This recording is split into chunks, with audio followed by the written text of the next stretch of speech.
Suzuki, japanski brend koji je posljednjih godina poznat po svojim blagohibridnim motorima, sada je otišao korak dalje. Tako su nam predstavili svoj novi model koji nam uskoro stiže na ceste, a koji će ujedno biti i prvi Suzuki na potpuno električni pogon.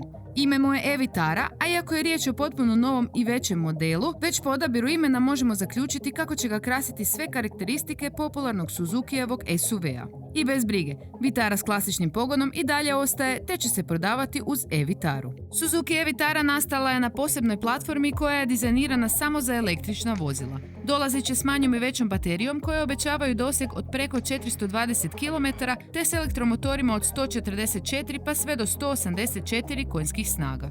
Da nova e-Vitara nije uzela samo legendarno ime, dokaz je i all grip sustav, odnosno pogon na svim kotačima, koji će ovaj auto učiniti neprikosnovenim i na nepristupačnim terenima. To je nešto što će ovaj model definitivno isticati od ostalih električnih modela u klasi.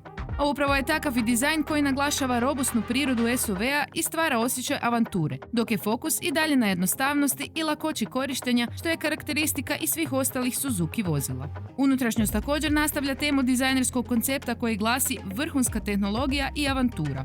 Ipak, Suzuki se nije odrekao svoje filozofije, a koja naglašava kako njihovi auti moraju biti jednostavni za korištenje, pa tako u unutrašnjosti i dalje imamo fizičke tipke za glavne funkcije.